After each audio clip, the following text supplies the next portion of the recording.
Hey, good morning. Don't at me, Dan Dakich. We are here and we are rolling. We are on one today. What a weekend in the Final Four. My God, to get to the Final Four. Anyway, what a fantastic weekend. I am going to miss this tournament. My God, has it been great. Let's open with the slap last night. Was this real? Now, I got to ask you, Chris Rock shows up and he's the MC. And all of a sudden, he starts talking about Jada Pinkett Smith. Will Smith doesn't like it, and you see, boom, the open hand. Get the out of here. And then if you listen to the unedited version, version, which frankly is, pretty interesting because Will Smith in that version is hostile.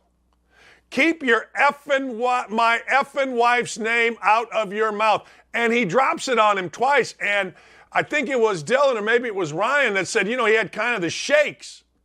Now, I got to ask you, I don't care about this even a little bit. I don't care what you do. But aren't we arresting people for this? Isn't this like, wait a second here, keep your hands off another man? So all you comedians out there, you can be funny, and the woke folk are mad about comedians' words, but we're not mad about a slap. I'm not mad about any of it. Hey, you can make fun of me. You can call me whatever. I'm used to it. When you have a name like Dakich, you take out the A, put an I in there, and guess what it is? Or take out the D, put a J in there, and guess what it is? That's right. But the truth of the matter is the woke world. And the second thing is, was that real? Was that real? Or was that staged? Let's be honest. People have had enough of Hollywood. Will Smith's been in all the news. His wife's stooping. He's stooping. Everybody's stooping. That kind of thing. There's a lot of things here. But was that real? It looked real to me. The aftermath looked real. It's kind of funny. You had to go to Australian TV to get the actual unedited version. I guess that was real. I hope that was real. I hope more guys. See, how do I put this? America needs a slap in the face. America needs a punch in the mouth. We need a resetting, and only a good punch in the effing mouth can get it done for you. Go on Twitter. Look at all the little idiots that are so brave. Go anywhere. They're so brave. Hell, I walk into a game, I got a whole crowd yelling, "We hate Dakich," and I looked over, and as soon as I caught eyesight with one, the kid shrunk. He needed a punch in the mouth. America needs a punch in the mouth. America needs slapped in the face. Wake the hell up. Just because you don't like what's happening with Leah Thomas doesn't mean you're anti-transgender. Just because you have a discussion on Ukraine doesn't mean you stand with Putin. My God. Just because you don't like Donald Trump's words doesn't mean he didn't have this country rolling. America needs a punch in the frickin' mouth. And if Will Smith ain't going to get arrested, guess what? I don't think I should get arrested next time some TikToker or some frickin' Twitter boy comes up and says something crappy to me, and I give him a quick left jab. By the way, I'm left-handed. America needs a punch in the mouth. America needs a slap in the face. Wake the hell up. The little guys that are sitting down there in their little basements talking trash to everybody, little blogger boys that don't have to have any kind of oversight, just write crap on people because they don't like them. They need punched in the face. America, you need a good old-fashioned punch right in the puss. That's right.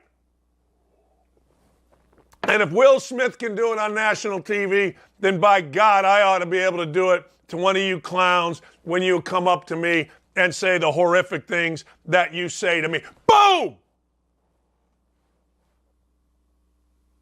And then walk away. Reason I pause is you always give the guy you punched opportunity to get up. You want to get up? You want a little more of this? Tell me I'm wrong. Chris rocked. Now, people are saying, well, it didn't look good for Chris Rock, so why would he be a part of staging it? I don't know. But I do know this. The woke crowd will defend everybody. I guess Will Smith's the bad guy in this. Who cares? Who are you a bad guy to? Think about that. I got people on my ass every day. I got little blogger boys every day. Hey, good for me. Who are you a bad guy to? Can you look yourself in the mirror? I guarantee you Will Smith can look himself in the mirror today. Chris Rock, interesting. Headlines, baby. I love it, Chris Rock. Headlines, baby. Here we go. You ready? Let's do it. First and foremost, the Final Four is set. I can't wait to talk to Jim Boeheim today. I can't wait to talk to Frank Martin today. Frank Martin took South Carolina to the Final Four a few years ago. Now he's the head coach at UMass, and Frank Martin is the kind of guy that should be around players. He absolutely should be. Jim Boeheim should be as well. Boeheim at 9:30, his buddy Coach K. All of a sudden, and I'm going to ask him this, Coach K in a zone? Guess whose zone that was? Jim Boeheim's. It worked out well. Anyway, the Final Four is set, and I could not be more excited. Mark Packer, who hosts a show on Channel 84 on Sirius XM Radio every day from 4 to 7, he came on my Sirius XM show, and he deemed himself to be a college basketball snob. And I agree. Like, we've got true blue bloods in this Final Four, and I'm very excited about it. We've got Kansas. We've got Villanova. But the headliner is Duke and North Carolina. How about that? How about that for a fairy tale ending for K? Now, let's examine. I'm going to go over each of these teams in a little bit here. But let's examine a couple of things. Let's examine the storybook ending. What could happen? In the Final Four, K beats his nemesis, his arch rival, North Carolina. And then he takes out either one of two teams. One, the guy that looks to be the next K, Jay Wright, or the team that is the winningest team in the history of the NCAA tournament, the Kansas Jayhawks. Now, let's be honest. You can't write a script like this. And the truth of the matter is, that script has already been written because I saw where Carlos Boozer said, hey, there's a documentary that started the day K announced his retirement. I think this is awesome. I love these four teams in the Final Four. Now, a lot of you are saying, well, all four of them cheat. Yeah, I don't know. I don't even know what cheating is anymore. I have no idea. So if they cheat, they cheat. Whatever. But I'm looking forward to this Final Four, and I've enjoyed this tournament maybe more so than ever. I really have. And I got to tell you, every game other than the St. Peter's, North Carolina game has been dramatic. That was a terrible matchup for St. Peter's. And I'll tell you why. Good for St. Peter's. Matchup against Purdue, not great because of the size, but as Charles Barkley sent me a text during the game, and it was really funny. He's like, what is Purdue doing?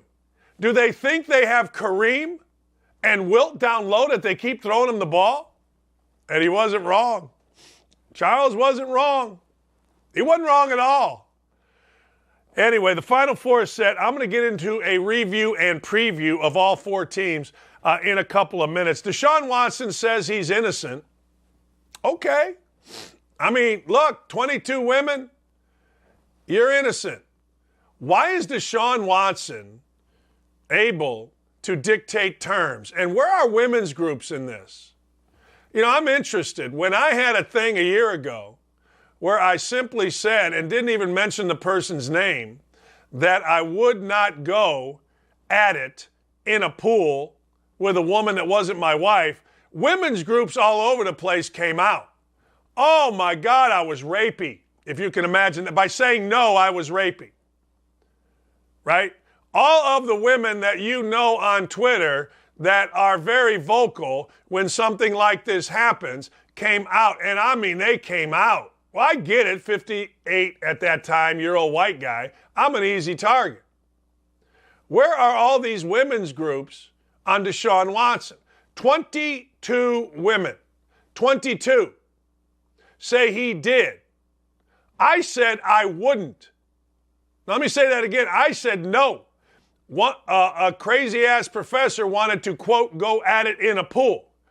I said, I'm not going at it in a pool. I'm a married man. That sparked a fury. Dan Wolken at USA Today. Oh, my God, what are we doing? Dakich is a bully. He's horrible. Because I said no. Where are these same people? I'll tell you, scared to death. Because if you say a damn word, you're an ist. You're a racist. Oh, okay. I think some of the 22 women were African American. Innocent until proven guilty. You're right. You're right. But 22 women, and not one woman's group has said a word? Not one woman's group in Cleveland has come forward? Interesting stuff to me, anyway. I may be dead wrong, but it's interesting as hell to me that not one, I've not seen, maybe I missed it. And if I did, please feel free. That's amazing. So this guy is going to, and you know the league feels the same way. You know the league's nervous as hell because they don't know what to do. And they don't want to be called an ist because apparently being called an ist is the worst thing in the world. That's interesting. The mask mandate looks like Kyrie Irving can play. Good for Kyrie Irving. Good for the NBA. Not so good for the Miami Heat. Why? Because it looks like the Heat, the 1 seed, are going to play the 8 seed. And I know this, whether you like Kyrie Irving or you don't like Kyrie Irving, when you get in the playoffs, Kyrie Irving is balling. I watched him for the Celtics come into Indianapolis and just single-handedly destroy a Pacer team. Now, he's going to destroy your own team too, don't get me wrong.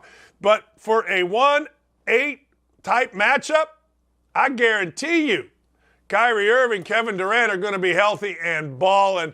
That ain't great. In fact, I know for a fact the Philadelphia 76ers aren't trying to get to 1 seed. I know for a fact that the Miami Heat are a little bit leery. How about the fight that they had on the bench where Udonis Haslem had to go all bouncer at the bar to protect his coach?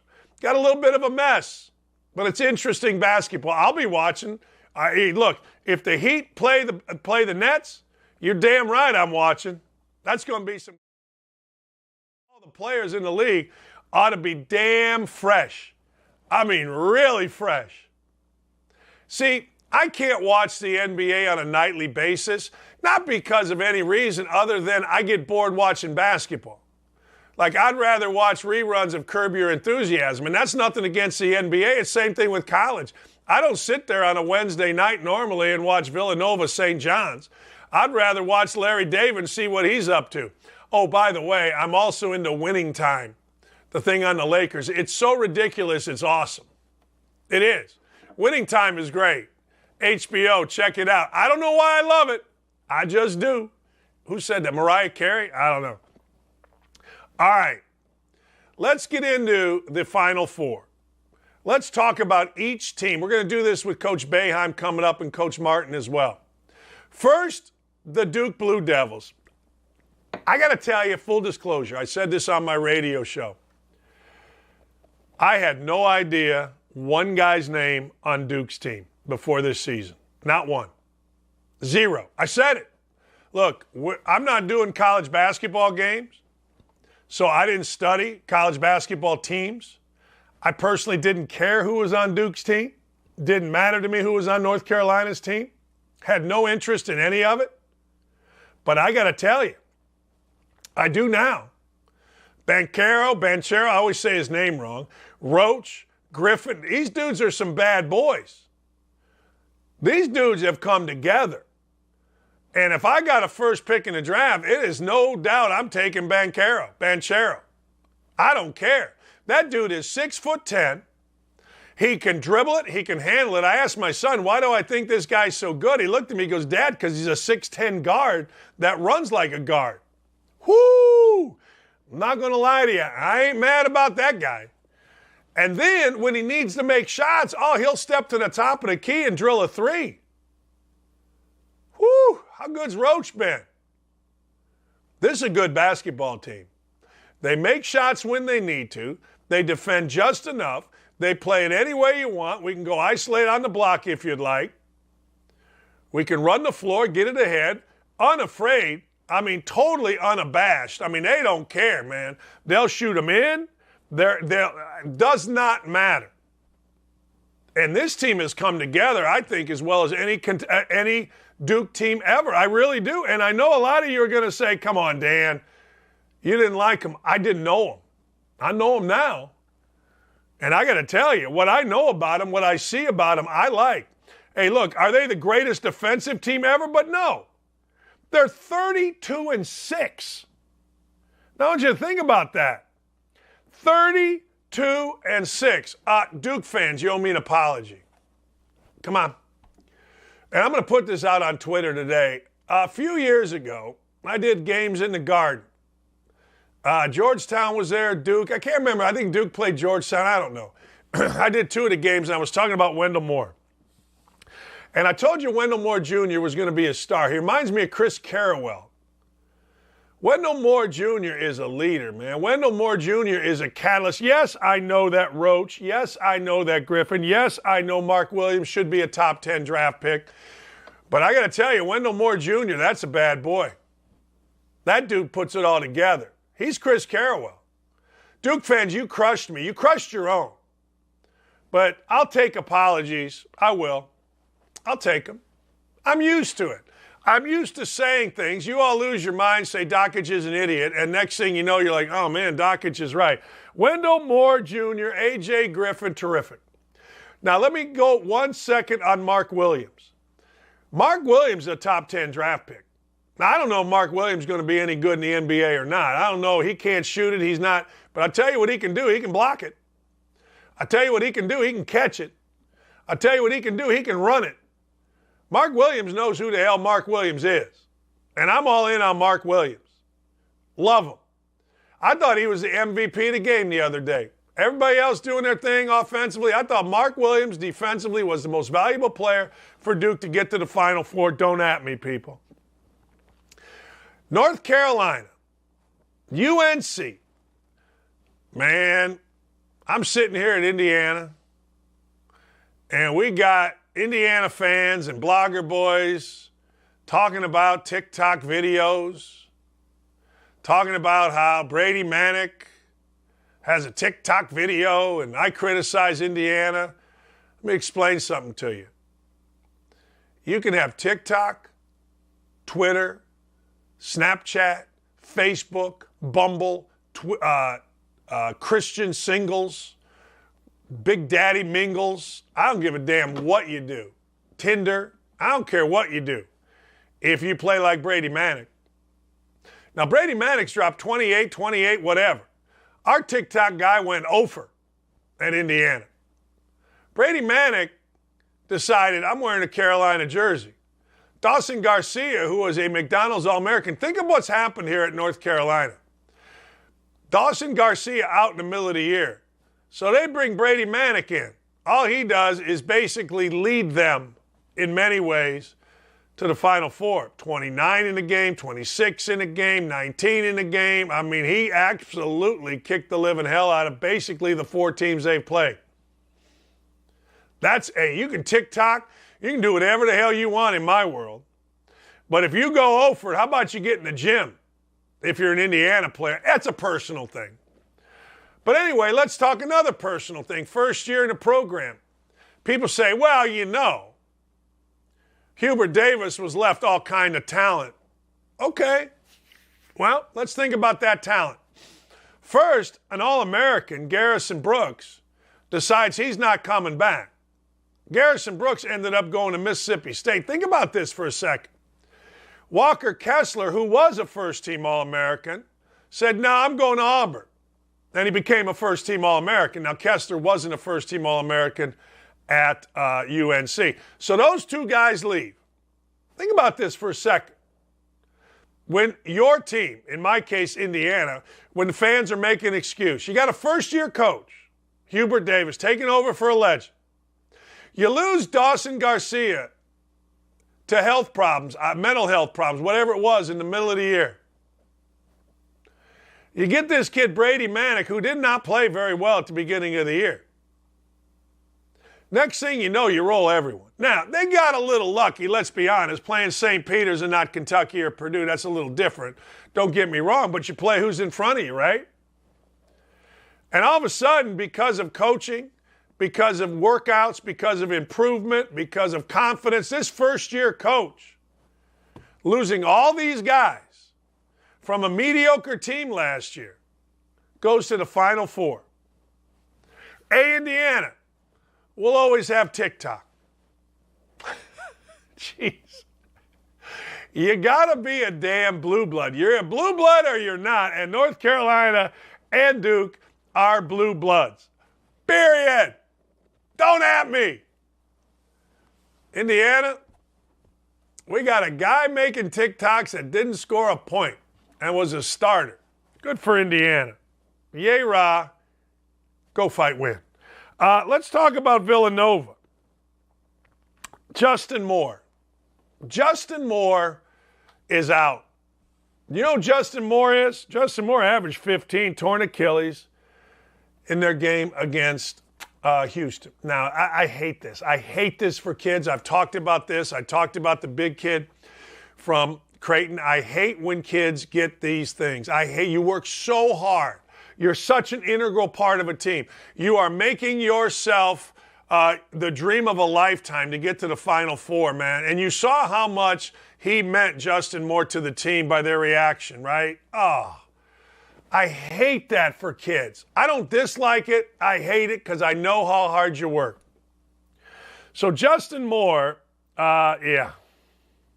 Remember last year Gillespie was out for the year with a knee? Man. All right, so let's talk about Villanova. You know, I got a kick out of everybody before the game talking about Calvin Sampson and how well he coached and how tough he was and how tough his team was and how Villanova and others would wilt. No, bad matchup for Houston. Because, frankly, Villanova matched them toughness for toughness, had better shot making, had a better offensive game plan. And, frankly, when you can't make a three, and that's exactly what Houston couldn't do, you can't win. Now, Houston really well coached. Houston really tough, all that, don't get me wrong. But the matchup against a culture like Villanova, well, they'll match you tough for tough. You want to go shot for shot? We'll match you shot for shot. Whatever you want to do. It's like that guy at the bar. You want to play pinball? I'll kick your ass. You want to play pop-a-shot? I'll kick your ass. You want to go shot for shot? Let's go. Beer for beer? Let's go. I got a bunch of those buddies. And I try to tell people, don't mess with them. Well, that's exactly who Villanova is. And Villanova matched everything. Villanova, hey, Colin Gillespie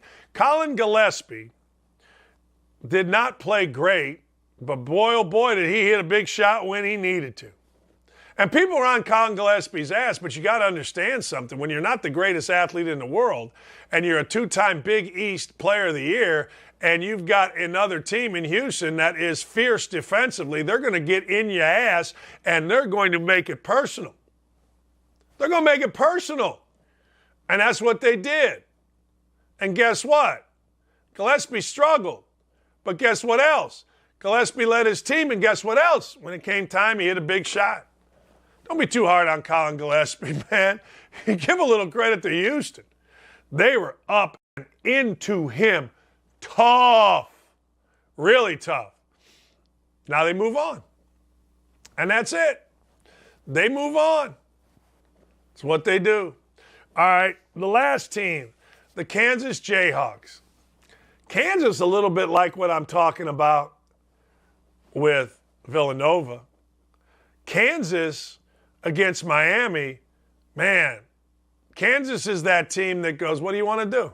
You want to throw it inside? All right. Want to shoot it in? Abaji? Let's go. It's what they do. Here's the deal. I said this on a video, and I bet it. I bet David McCormick over 9.5 points. Why? Because I figured, number one, well, Bill Self's always been an inside-oriented guy. And number two, if you're going to beat Miami, you had to go inside to beat him. I mean, it just did. And three, Bill Self's a really smart guy, and he'll figure that out. So I'm screaming yesterday on social media, throw the ball inside. First half, first play, they got it into McCormick, turn around, boom. And then they started dribbling.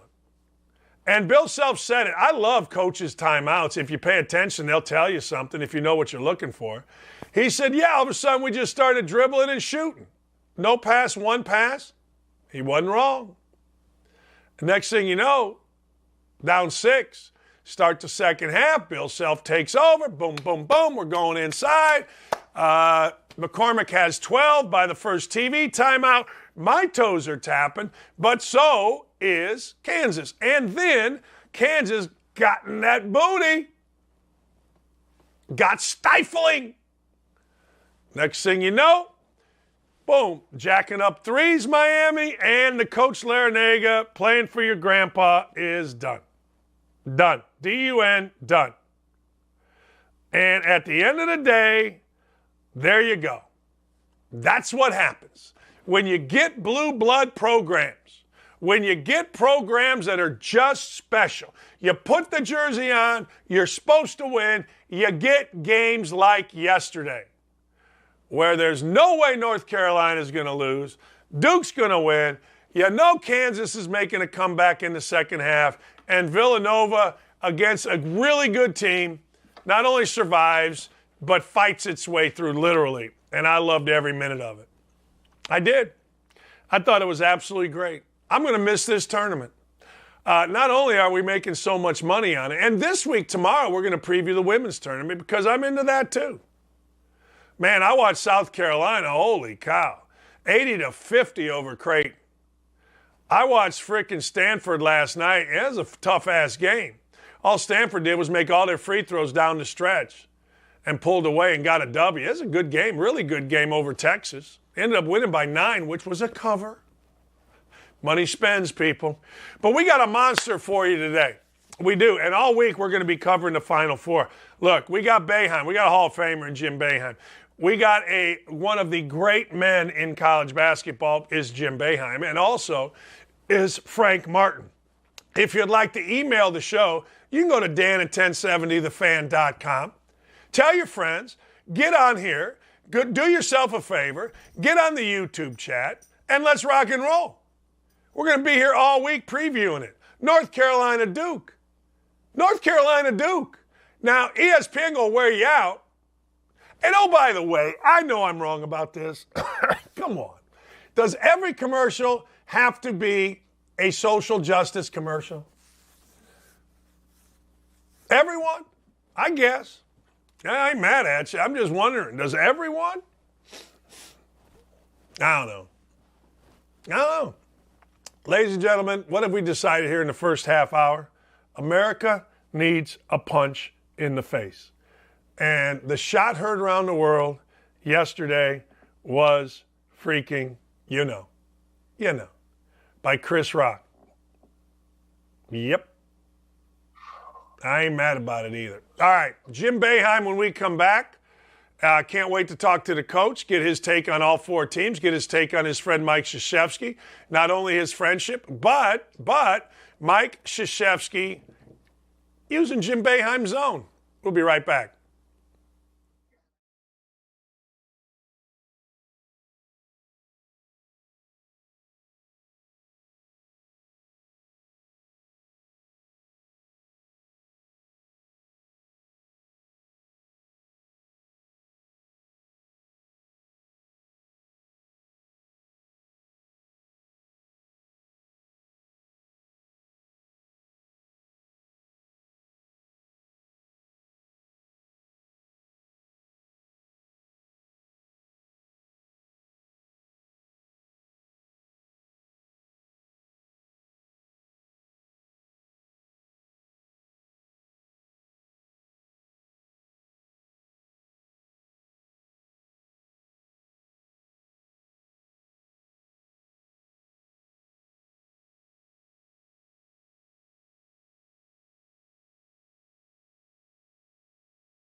Oh, man, America's patient. The great Jim Boeheim joins us. Double hernia surgery. Not double. Fun. Twice. Not double. Fun. Not a good thing.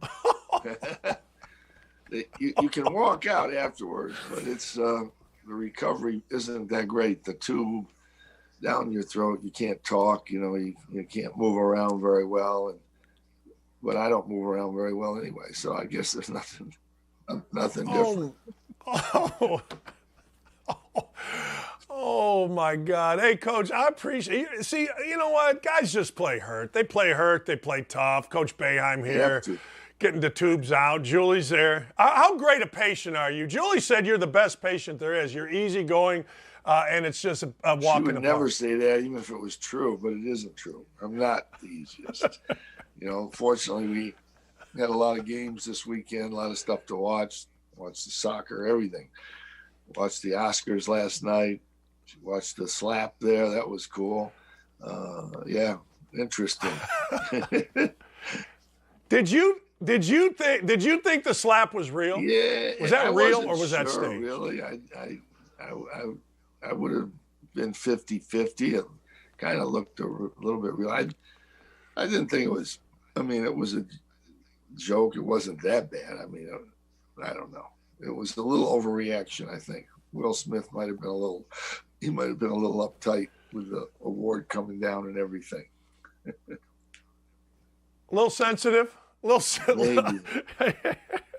Hey, Coach, let's go straight to Duke. Now, Duke, Coach K's your guy, but I also saw a little Jim Boeheim zone in there, did I not? He uses it sometimes, and he's got an effective zone because of Williams being in the middle. The wings are big. They're quick. I mean, their main defense is man-to-man, but they can be very effective when they use the zone, and they were. And when you don't expect it, you're not seeing zone for 30 minutes, and then you see a zone. It's a very hard adjustment to make. We used to play both, and we'd always kind of switch into the zone, and it's hard to make that adjustment when you're not used to it. Most teams can't do it. People just don't like to take the chance. They might have given up 7 or 8 threes during the game in a man-to-man. They switch to zone, they give up 1 3, and they want to run. They want to run back to Army. They go home. We can't do that when it's only 1. You have to stick with it a little bit, but it can be effective. We played. I worked with Mike, and they're playing great right now. They're the favorite. I think what helped Duke was the loss to North Carolina and the loss to Virginia Tech in the tournament, in the ACC tournament. I think they grew from that, and now I think they're playing dominant basketball. It's why I picked them prior to the end of the season after we played them. I just thought they've got the center, they've got the point guard now. Roach has played really well. Banchero's difficult to play against, great shooter in Griffin. I'm impressed with the Final Four teams. I'm impressed with Hubert Davis has done. He was almost ready to get early firing down there in North Carolina, the way they were playing at one time. I mean, this team lost at home to Pittsburgh by 25 points and Miami by 25 points. So he's done a remarkable job turning that thing around. I was really impressed with Kansas, though. The best I've ever seen them play in a tournament, I think. They were just – Miami's a good team, playing well. Miami couldn't get a shot. Not just that they missed, they couldn't get a shot. So I was really impressed with them. And I still think Villanova's good, but it'll hurt them losing Moore. Moore's a great player. They play 6 guys, and they'll fight it. They'll fight through it, but it'll be a difficult task. Hey, Coach, I want to go back to Duke for a second. I'm watching Mark Williams, and I'm thinking to myself, I'm not so sure he wasn't the most valuable player for Duke the other day, both in the man-to-man and zone on the backboard. That dude is pretty good, Coach. What's his impact, He killed us both games. I mean, the 2 games we didn't guard him. We played straight zone. He had 29-24. In the tournament, we played a triangle, really, and just kept a guy with him and held him down for the first half, and we had the lead. The second half, he kind of got going. But, yeah, his defense alone makes him difficult to play against. But he can catch it and score now, too. Yeah, he's a really good player. There aren't many guys like him. Coach, let me go back. When you okay, they lose to North Carolina. I'm going to stay with Duke for a minute, and then I'm going to get to other ones. They lose to Carolina. Maybe that gives them focus, but then they back it up, and they lose to Virginia Tech. You know, that can go either way, can it, for a young team? I don't know. I think, yeah, no doubt. I just thought I didn't pick them coming out of New York. I picked them prior to New York. But I just thought that they got better from those games. And they had tough matchups that made them play in the tournament, but they were teams that they could beat, and they did. They had to play really well at the end of the Michigan State game, but they did. And now they just look like they're there. But it'll be a tough Final Four. It's still a toss-up. Your league. Let me go to your league for a second. All I heard was the Syracuse and the ACC and Duke and North Carolina. It's all down. Everything's down. Doesn't look down to me, boss. Look pretty good this tournament. It's good. I mean, we lost 7 games to teams in the Elite Eight. You know, Duke 3 times, Miami twice, Villanova, North Carolina, and you know we weren't a great team. We struggled most of the year. We started to play better, and then we lost our center. But, you know, Pittsburgh's at the end of the bottom of the league. They beat North Carolina by 25 at North Carolina. The league was good. How you play in the tournament's important to judge your league. It's not the only thing, but let's not dismiss that you get 8, 9 teams in the tournament and don't do anything. Let's not dismiss that. I mean, let's face it. You get a high net in your non-conference schedule. That's what the Big Ten did. They did a great job, non-conference. Now you're only playing quad 1 games mostly. So if you play 12 of them, you win 4 or 5, it looks great. You got 5 quad 1 wins. You might have 7 losses or 8, whatever, but committee kind of goes a little too much with quad 1 wins. That doesn't mean you're a really good team. You just have beaten some good teams. So it's very difficult to judge.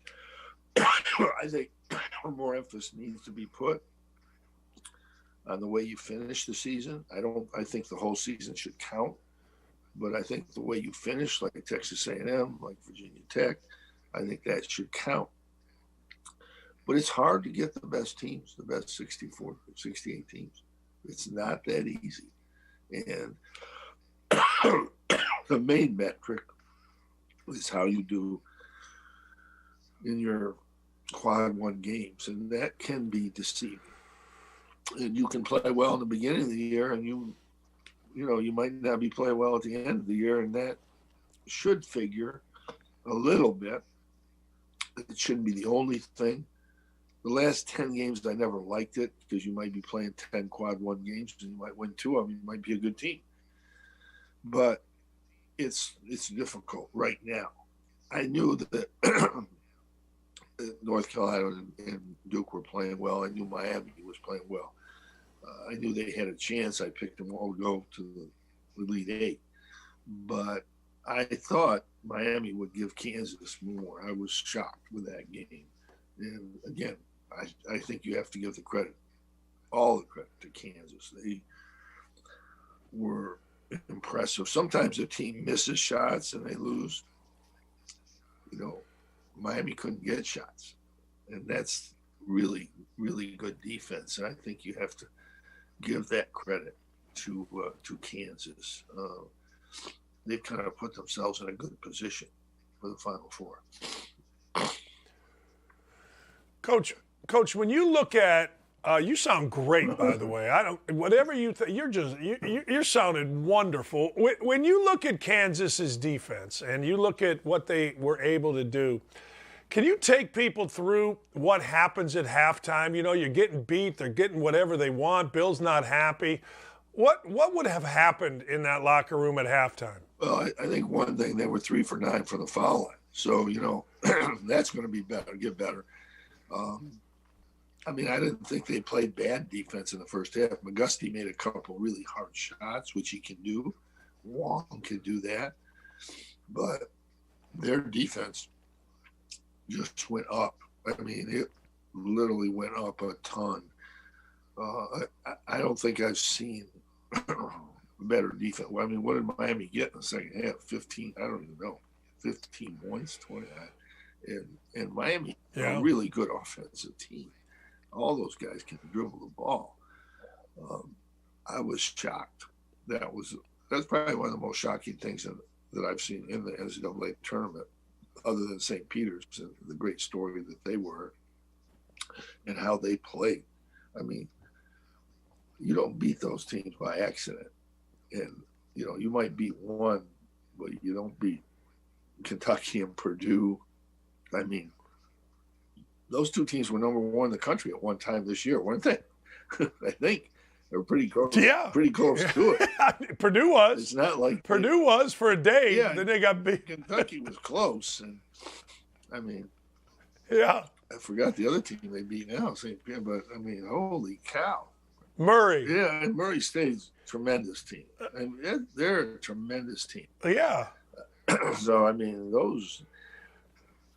Sometimes you win one game, but to win 3 games like that, and North Carolina was always going to be a problem because they have the outside guys.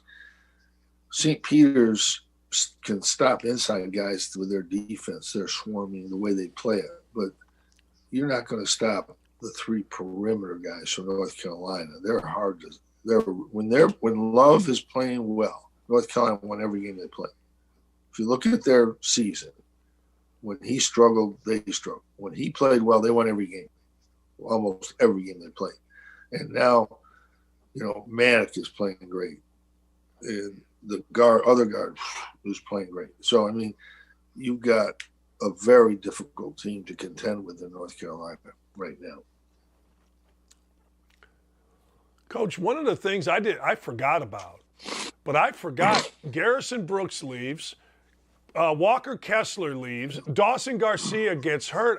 Damn, you're talking about Walker Kessler, I think, was an All-American. Yeah. Garrison Brooks was going to be next in line.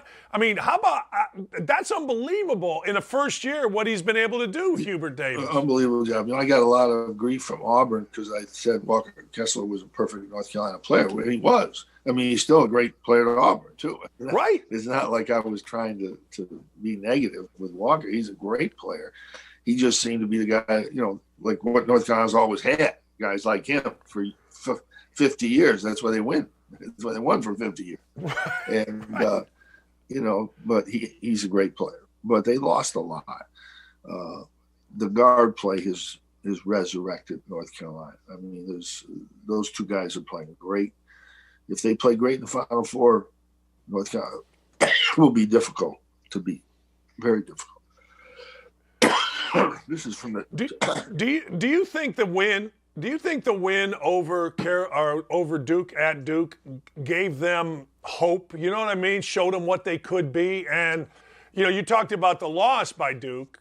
Maybe focusing them. Do you think that the other thing is true, that it gave these guys hope? North Carolina? Yeah, I think so. I thought we played them 2 games before the end at North Carolina and led the whole game. We played one of our best games, and again. We lost to Miami by 1. We lost to Duke in the tournament by a couple. We lost to Notre Dame by 1, at Miami by 1. So, we were a pretty competitive team, even though we had a bad season win-loss wise. So we were led in North Carolina late in the game. In fact, Love made a long 3 to get them into overtime, really. I remember. But I just like the way their team is constructed. They've got 2 guards that can get 25. Manic can get 25. Bako can get 25. Black's a good, solid player. They're not deep. They're not the normal North Carolina deep, but as a result, they just play those 5 guys. And, there's a lot to be said. Villanova plays 5 guys, maybe 6. You keep your best players on the court.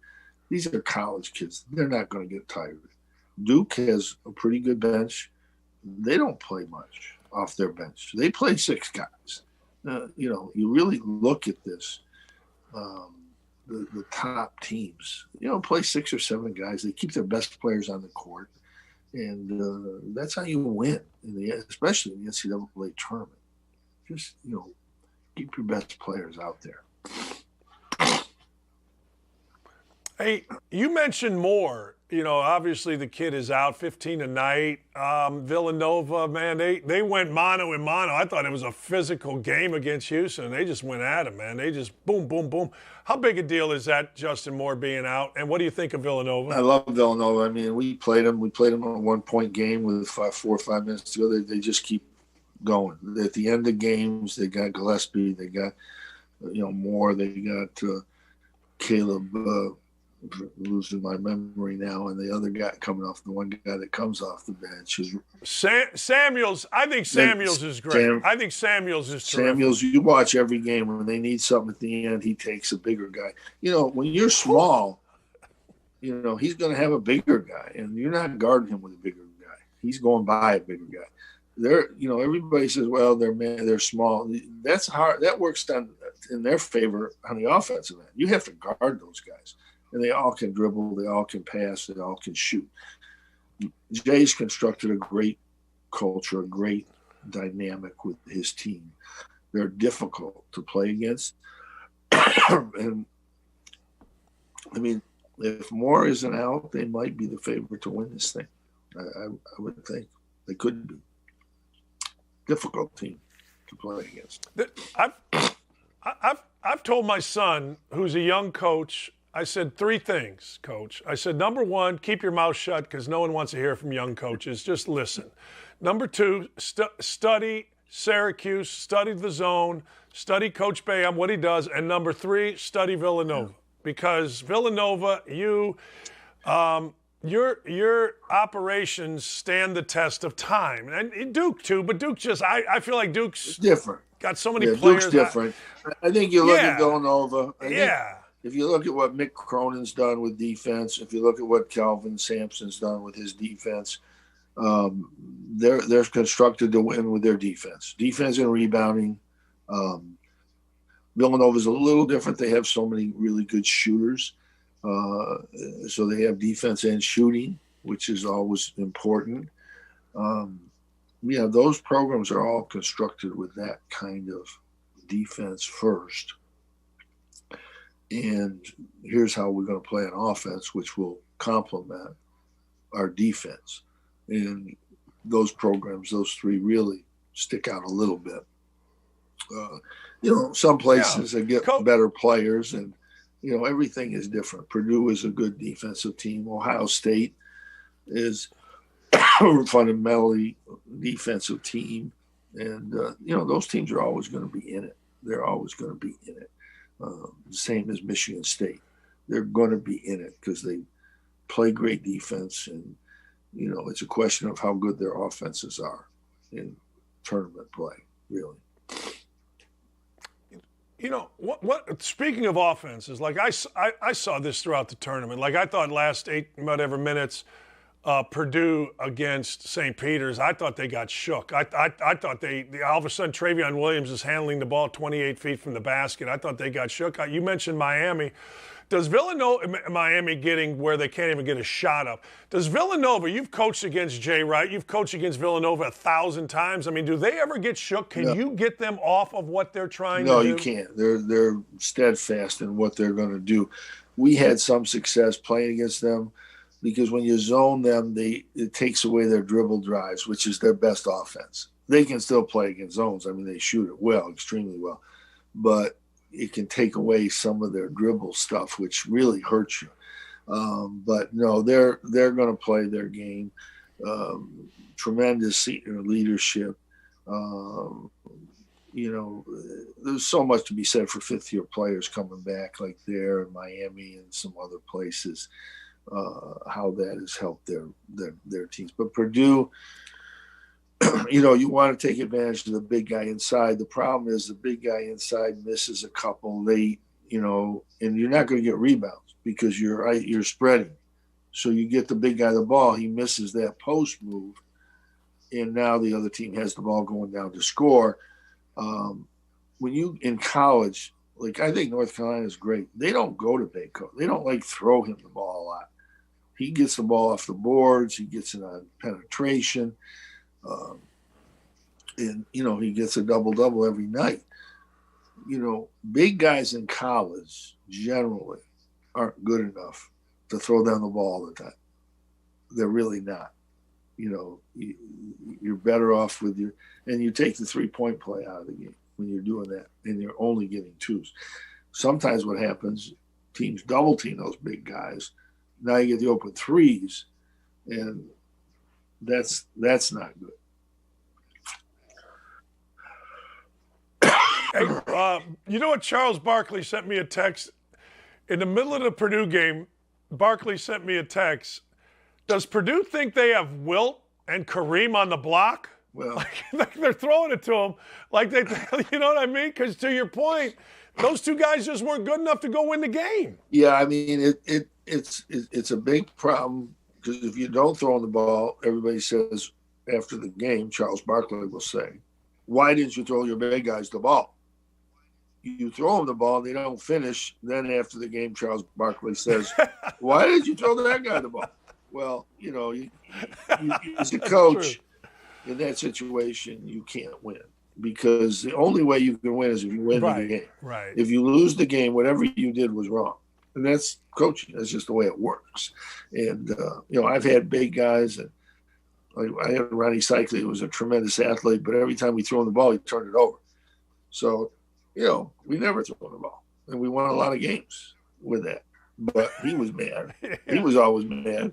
I told him, I said, Ryan, well, if you stop dribbling it and they get it taken away from you, then maybe, we can throw it to you. But, big guys in college generally are not ready to get the ball a lot and finish a lot. They're just not. And in today's game, you're finding fewer and fewer of those guys who want to catch the ball down low and can score and score efficiently.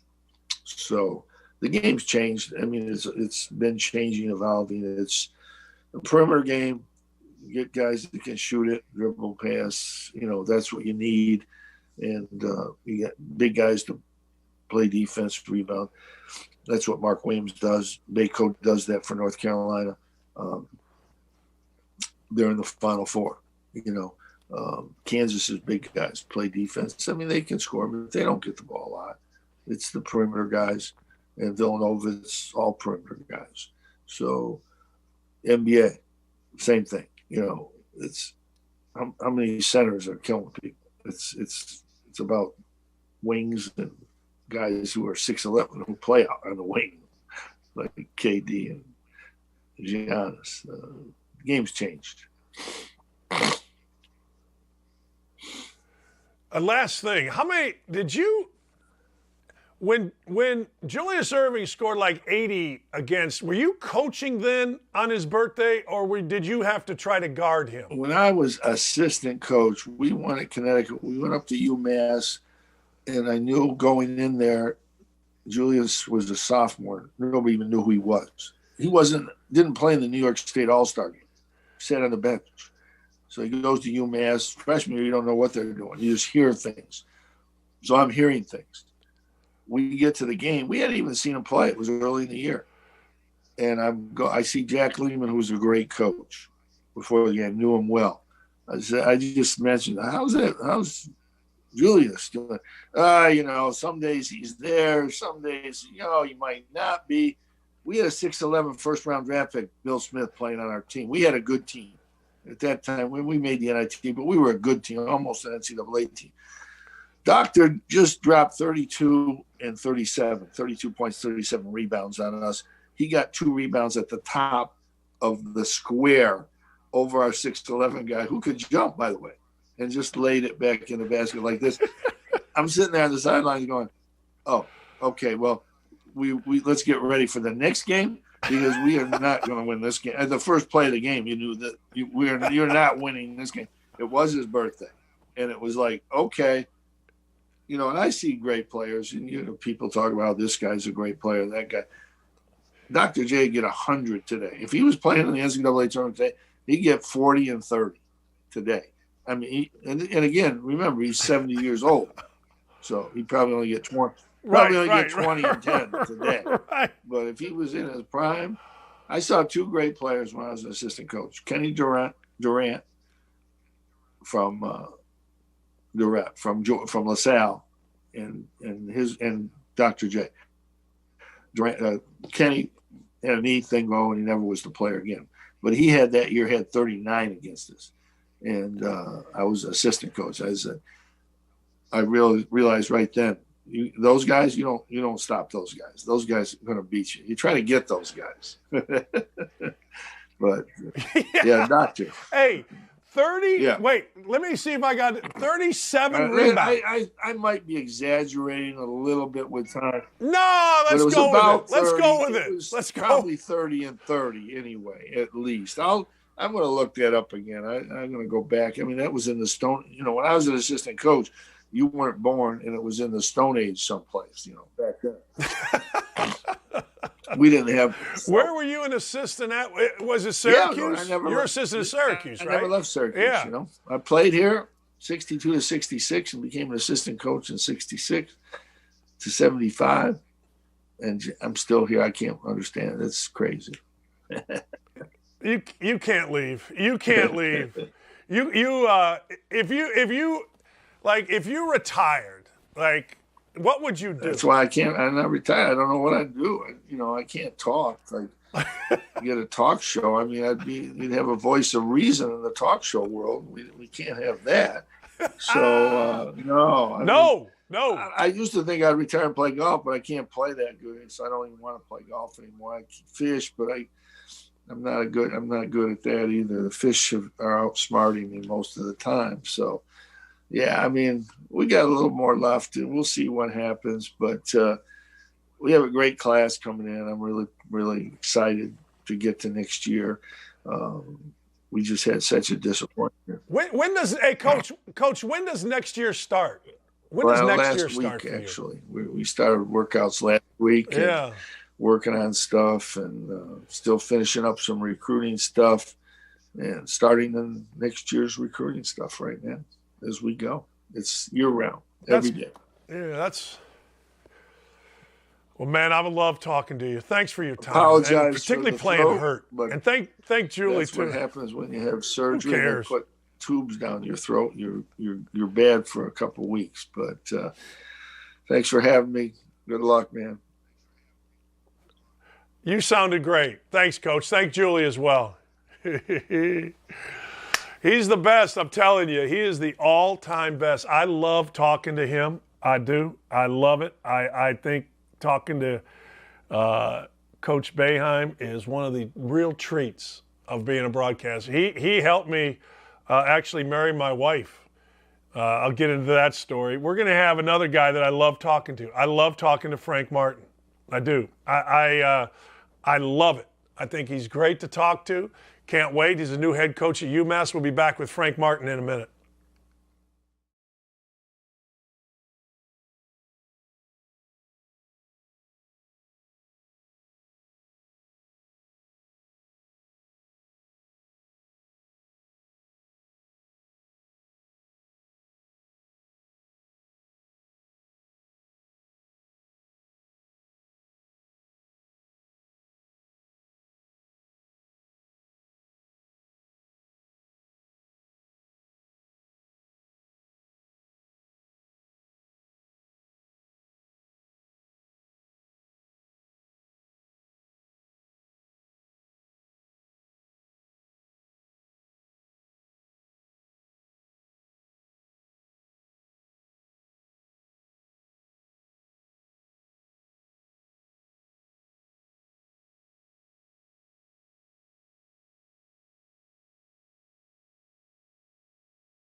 You know, when you're a kid, you root for teams, right? I grew up, I rooted for DePaul, I rooted for Notre Dame, you know, I was Northwest Indiana. When you get older, you root for guys, like I do anyway. You root for this guy, Frank Martin, and he's nice enough to join us, a new head coach at UMass. Coach, how good does it feel to be the new head coach at UMass? Let's start there. I'm giddy, man. You know, Dan, everyone thinks that when you don't sleep at night is because of bad stress. Actually, when you're jumping for joy, it's hard to fall asleep because you're so excited about everything that's in front of you. And that's where I've been the last 2 days, man. I haven't slept in 2 nights.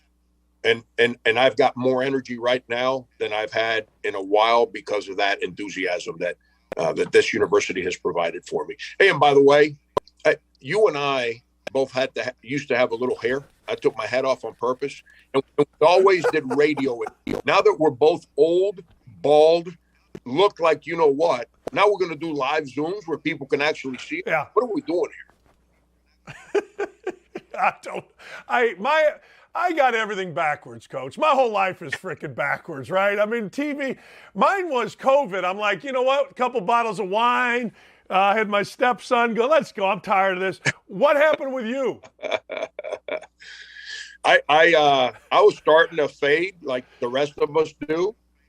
But then when COVID hit, it attacked my immune system. And it activated alopecia. And I lost how do we say this without being blunt and disgusting?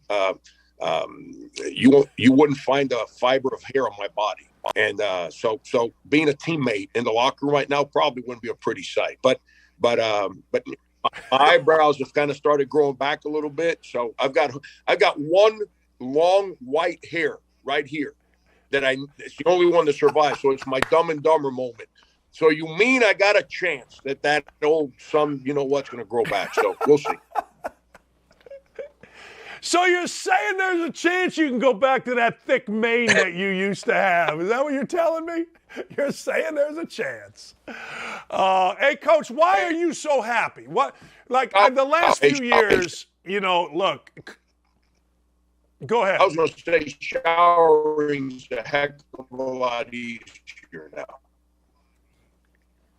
Yeah. Oh, yeah. Why are you so happy? Rich, Dan, our business has completely changed. The days of the Boeheims, the Krzyzewskis, and those guys are a different breed. Because they've been so good at such a high level for so many years. But the days of guys being at one job for a long period of time, I don't think that happens anymore. And you know, it's you can have unbelievable success, and people always want to talk about the bad. They don't want to talk about the good. And you know, the job at South Carolina, I got to the point where we were still winning. It's not like we tanked. It's not like last year during the COVID year, we were bad. We deserved whatever negative press we got. I deserved whatever negative questions I had to answer. Even though COVID attacked our team, and we were hampered more than any Power 5 team in the country with missing games, practice time, and the fact that me and my associate head coach were both, the thing kicked our you-know-what right in the middle of the season, and we were away from the team. And so, but the year before, when they shut it down, we were right there to get to the NCAA tournament when they stopped the season, and with all freshmen and sophomores. And then this past year, again, we won 18. We're 500, fifth place in the SEC, which was the #1 league in the country for most of the year, whatever the hell that means. But that's what everyone used to say during the year. And yet nobody wanted to speak about the good. Everybody was wrapped up on the bad. It's just that you don't ever, when you're somewhere for a long period of time, you're not making opinions go back the other way. And it's kind of gotten to there. And that's why I ended up unemployed for a week or whatever it was. And then the people here at UMass immediately, and they were respectful of my time. Dan, everyone says that, getting fired is part of the journey. Shit sucks, man. Excuse my French. It sucks. You're told that what you do ain't good enough. And as a man, as a dude, I take pride in being a man. It's hard because we're responsible for so many people. And it really, a lot of people's lives get affected when you get fired. And we didn't get fired for losing. We got fired for not winning enough. And but it is what it is. UMass respected my time. I wasn't ready to talk. And when I was, they came at me guns blazing, and they loved who I am. They love what I represent. It was part of their recruitment of me, is that we need you. We don't need the winning. We need who you are as a human being for our program. And I don't need money. I don't need hugs. I don't need kisses. But if you ever tell me that you need me, you got me. And that's what happened. I want to go to that for a second, because I think you get sometimes a victim of your own success in coaching. You take South Carolina to the Final Four, which in my world means you got a lifetime contract and everybody get off your ass. I mean, it's not like I don't, Kevin Joyce was great. Brian Winters was great back in the 70s. I remember, but God dang, they're more remembered for a fight. No, was it South Carolina, Louisville back in the day? That's it. You got to remember. I do. I don't study it. I read Sports Illustrated as a kid. That's all. But anyway, you get to be a product or a victim or a prisoner of your own success. That's what happened to you, right? I would assume so. I mean, no one ever. Dan, we're human beings. A lot of people, because we end up with leadership jobs, a lot of people think that we've got life figured out. We need to be coached too sometimes, and we're also looking for direction so we can do everything who we are as people. That's why we still, to this day, I've never asked you this question, but I got to think you're similar. When I'm in a like the COVID year. When I was going through difficult moments in every year of my coaching career, I'd call my high school coach, because he was my father figure. And I'd call him, and it didn't mean I did what he told me to do, but listening to his voice and his words gave me peace for me to make my decisions and handle the moment. He died right in the middle of COVID. And so I lost that voice in the most challenging year of my career. I need those voices that I trust to help me as I'm going through challenges. And so I don't know. I don't know what got stale at South Carolina. I tried to do my job. I spent countless hours in the community because I don't want my family to get judged as the coach's family. I want us to be judged as members of the community. I don't want my children to go to school and say, hey, your dad stinks and your team stinks. I want my children to go to school and they know, because their parents say, so-and-so's parents are awesome. They're at every function. They're at the store. They are engaging. And so I tried to do my job best I could. But it's just, when people start talking about the bad and the good outweighs the bad. And, I can tell you this, after the COVID year, when the people I answered to said, you've only been to one NCAA tournament in 9 years, I knew it was over. Even though it was a year ago, I knew it was over, because when the people I work for are not saying the previous 6 years are the winningest 6 years since the early 70s, they're not saying over those 6 years, you had the third best record in the SEC. They're not saying that. They're talking about the social media mumbo jumbo negativity. It's time to go. And I shouldn't say me, we players, coaches, we tried our rear ends off to get to the NCAA tournament this year. We fell a little short, but even if we went into the NCAA tournament, that disconnect was already in place. God, you're so right. I mean, I would imagine every coach has a story. My story was, hell, we won 3 games in a row 2 on last-second plays that I drew up, 1 on a fast break layup, and my AD said to me, "Oh man, you're living on borrowed time, huh?" Something like that, and I'm like, "What? You know, like what are you talking about? We're doing this with football players, not, you know." So I totally get it, man. Once that slide, once that disconnect comes, if you have any experience at all, you know where the eventuality is, right? You know, you just do. We can either live in reality based on our private conversation, or we can live in a phony world and act like the realities of behind the closed doors are not taking place. And you know, how we choose to handle that moment, you know, determines the future. And I've got no ill will. I've got no negativity. I'm disappointed that, you know, you're there for 10 years and you know, like, let's be honest. You go to a Final Four at South Carolina. The two winningest seasons in the history of the school happened under my watch. That's what I'm saying. 7 years. If you eliminate the COVID year, the 6 previous year and the year after, it's the winningest 7 years since the early 70s. And I'm not trying to cast any stones here with what I'm going to get ready to say to you, but there's some charades going on in the SEC.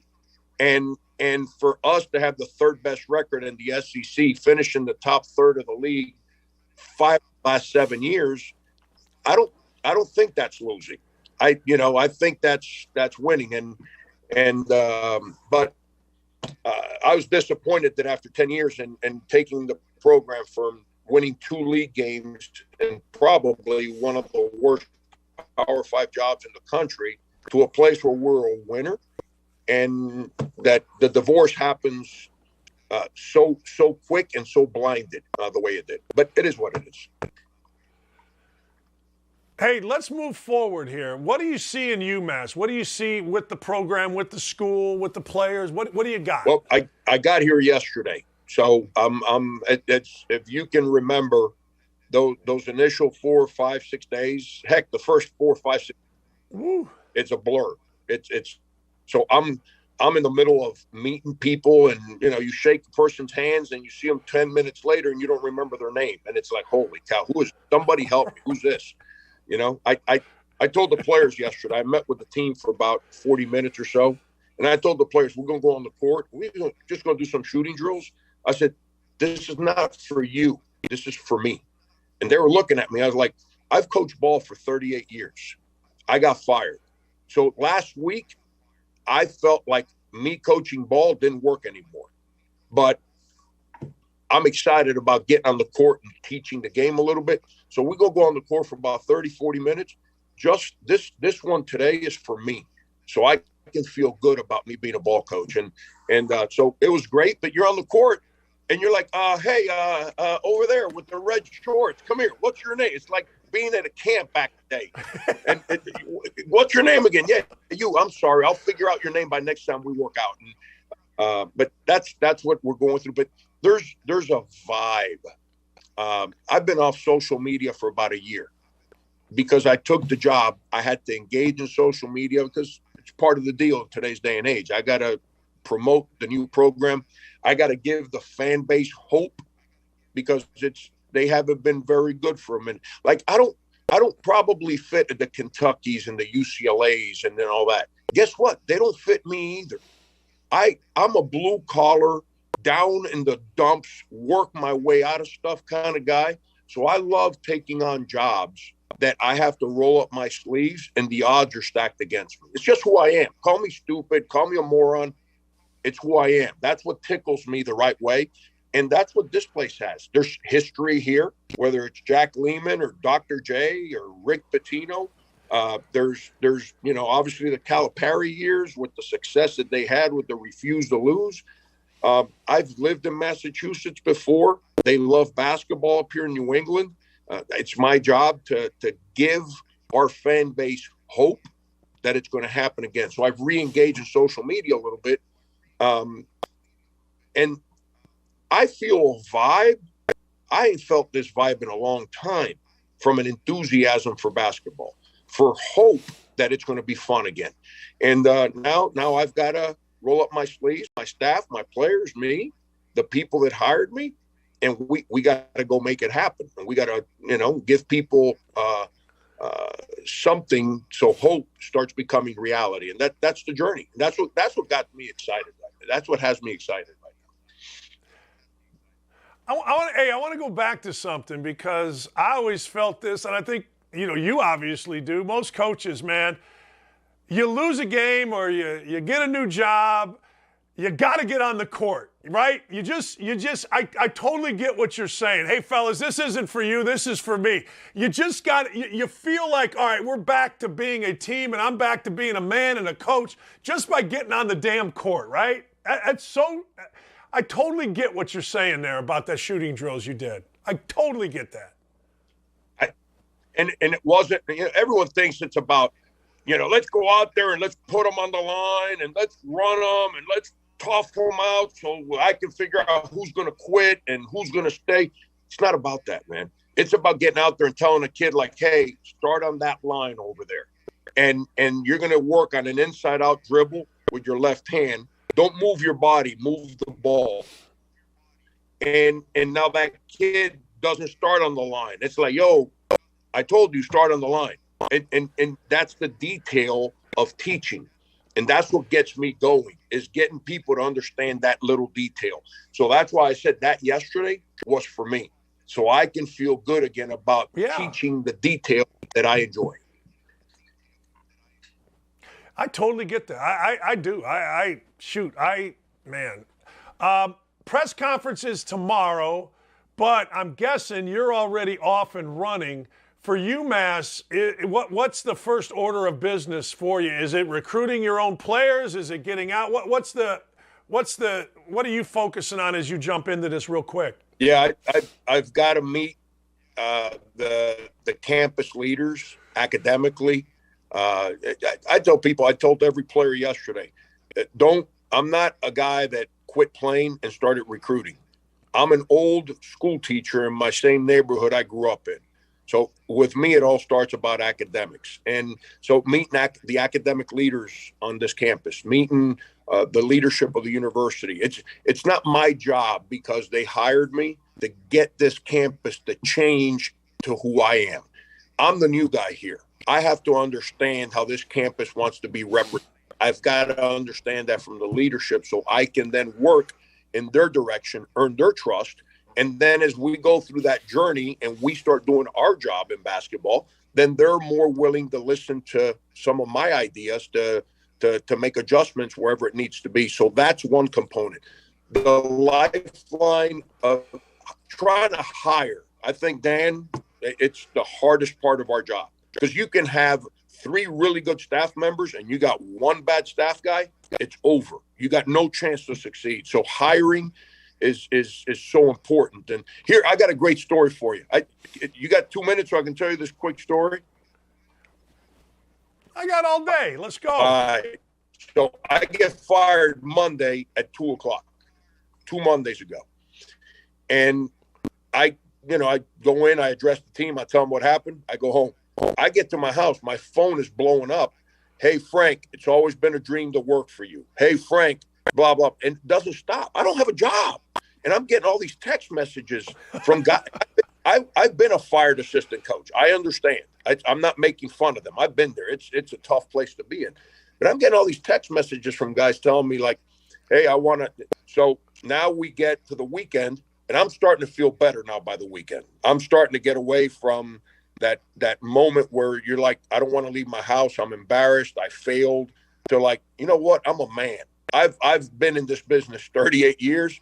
It's going to be okay. Let me get out and start doing my stuff. And I was doing television, and we're between segments just watching games. And the guy I hadn't heard from in about 4 years shoots me a text, Frank, if you got anything on your staff, blah, blah, blah, I'd love to work for you. I call him. He's like, I didn't know you were going to call me.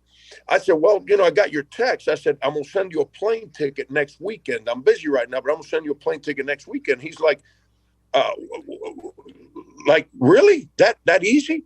I said, yeah, I'm going to fly you in.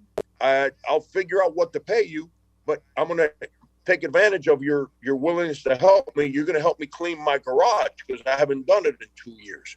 He's like, what are you talking about? I said, I don't have a job, man. I got fired, but I got stuff I can help me with at the house. And he had no idea that I was fired. So hiring a staff right now is crazy. And then the last part, which is the most important part, is the players. Trying to, I've inherited a group of guys, a couple guys I saw play in high school, but I don't know them. And we got to go through that conversation because this is another adjustment, Dan, that we're having to make as us old guys, because I've become one of the old guys in the business. The days of this loyalty, let's build a relationship and let's stick it out with each other, those days are gone, man. And I don't say that in a cruel way, because as a coach, you coach and you build these kids up. And as soon as they can go to another school that presents a bigger opportunity, they are out the door and they don't think twice about it. And as soon as things get hard, they're out the door. They don't think twice about it. So as a coach, we can't be held to that standard like, well, this guy's pushing guys out the door. Those days are over both ways. So it's so important now at the beginning that we have clear and candid conversations with these players to make sure that going into next year, that they're all on board for everything that I'm going to hold them accountable accountable for. I got to tell you, I'm on a group text with Mike Tirico, the best director, Scott Johnson at ESPN for college football and basketball, and the best producer, Bart Fox. There's 4 of us, and Allison Williams. So there's 5 of us. And you're on TV, and these guys are uber critical of TV, right? They're uber critical. And I get a text from Bart, who's the best. I mean, the best. He goes, hey, Frank Martin will be coming to a microphone near you. He's freaking awesome. And Tirico and everybody else was like, oh, man, a breath of fresh. I mean, so this is what I like about you. This is what I think men should do. At a really dark time, I guess, in your life where you get fired, you have an opportunity, and instead of sulking, man, you knock it out of the park. To me, that's what men are supposed to do. And I just wanted you to know that, because sometimes you lose a job, you lose confidence, all that stuff. But you jump on CBS's set, and the best dudes that I know in TV, and if you ask people in TV, Bart Fox, Scott Johnson are the absolute 2 best, and obviously Tirico, and they're saying you are unbelievably good. I got to tell you, man, I wanted to pass that on to you just so you know what you did inspired me when you were in a dark time. That was freaking awesome. Not going to lie, awesome. So there you go. There you go. Thank you, Dan. Dan, Bob Huggins has a saying. My grandmother used to use a different saying, but meant the same thing. Hugs says, got to answer the bell.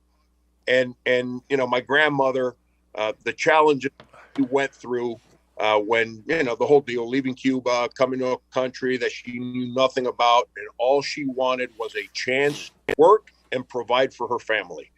And I coach basketball, man. How am I a failure? Because those first 48 hours are not easy, because it's who we are. It's our life. And you're told that you're not good anymore. Go away. Those first 48 hours, I'm responsible. You've been the head coach. You understand this, Dan. You're not responsible for yourself. You're not responsible for winning and losing. Those are things that come with the job. You're responsible for your managers, for your GA, for your assistant coaches, for their families, for their children, for your players. You take in everybody's problems, and you have to answer the bell every day to make sure that their lives are better because of your decisions. And all of a sudden you're told you're not good at that anymore. It becomes a lonely place because you feel like you failed a lot of people that depend on you. But I needed to, if you stay sheltered up in a room, you're miserable. You stay in your own negative conundrum and you can't move forward in life. And if you're going to answer the bell, you got to be proud of who you are, not of your record, of who you are. And that's what I tried to do. And then being on television,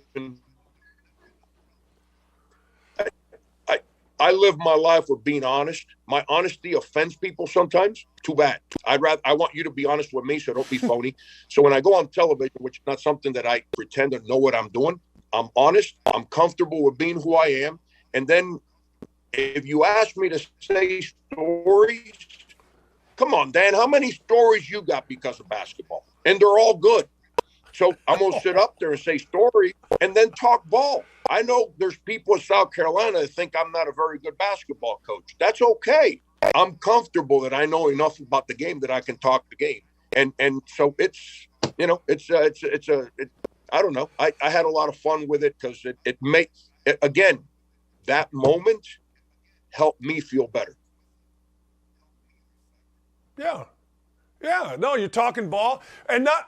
But I'm just telling you. I mean, I remember having this conversation with Seth Greenberg came over after he got fired to ESPN, and I'm like, look, man, I know what you're feeling. You feel like less of a man. It's the first time in your life that you're questioning it, you know, and you know you get over it, then you do what men do. Hey, I want to pick your brain on a couple of things.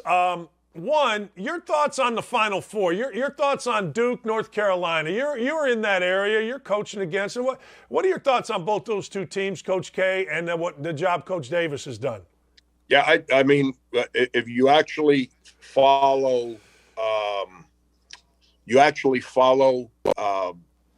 North Carolina late in the year, they weren't playing very well, and but somehow, some way, they changed the channel and they got themselves to a place where they're playing with unbelievable confidence right now. I think the biggest change for North Carolina, as I've watched them, is I think they're really, really competing defensively, which gives you a chance. You're not going to – everyone wants to, we got to play fast and outscore people. That's awesome. When you get in the tournament, if you can't stop people from scoring, because you're never going to neutralize great players, but if you can't make their life hard defensively, you got no chance. You know, and that's I've always felt that your team defense is what creates the unselfishness that then allows you to be a good offensive team, however you choose to play offensively. And it's that sacrifice that you do for each other defensively. I think North Carolina's figured that part out. And then Duke, I told someone the other day, like, they got like 8 McDonald All-Americans. Their talent level, it's like they're really good. And you know, they got some old parts and they got some young parts. And, you know, the season teaches your team to either win or lose. You don't go through a season and it's a neutral. You either become a winning team or a losing team as you deal with the season. And I think Duke started to figure it out towards the end of the year.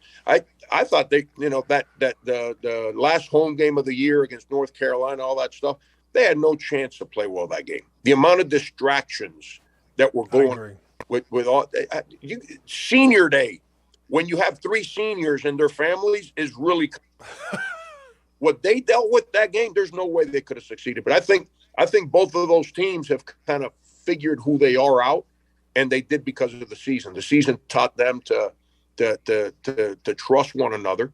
And then, Dan, as you know, the regular season, there's always another practice, another game. This time of year, everyone knows it's over the next time you don't win. So that the sense of urgency to figure things out gets even greater. Yeah, I want to go back to the Duke thing. I have said that.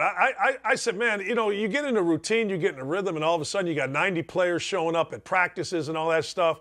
People don't really understand that. Like, they just think, well, they're going to play really well because these guys are in the gym. No, I'm going to go back to what you said earlier. These guys are human beings. You're human beings with human nature.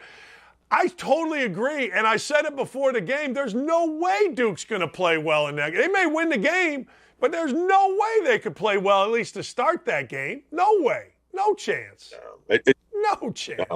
When you're going in, you know, when you're getting ready to go play a game, I'm not even a big Newt Rockney speech giver. It's just like, it's like they're going to sit around and say, let's see what great speech he's giving today. So I'm very much about no distractions, focus on the game. In that environment, that was like a big distraction. And for all the right reasons, but for the players, it was a big distraction. No, I agree. What do you think of Kansas?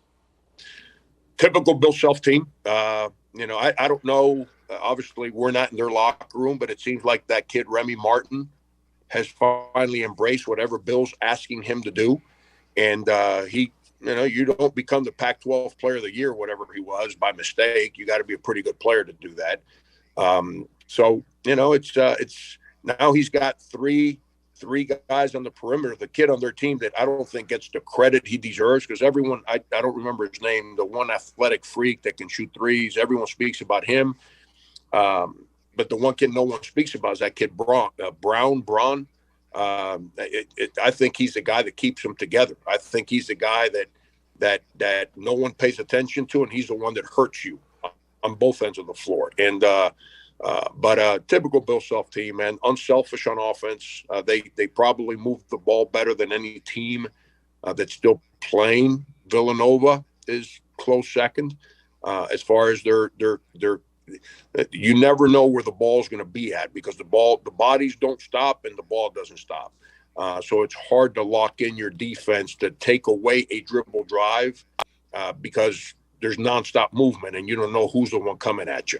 But that's typical Bill team, and they still utilize their bigs, which they used to do a lot more of. I love telling Bill when I see him on the road, I said, I liked you a lot more when you played power basketball, not this new kind of spread candy, he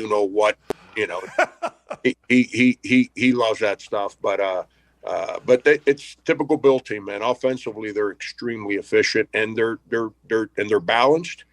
They got really good players, and they're old. Just think about the age of those players. The big guy inside, he's been around for 100 years. The backup has been around for 100 years.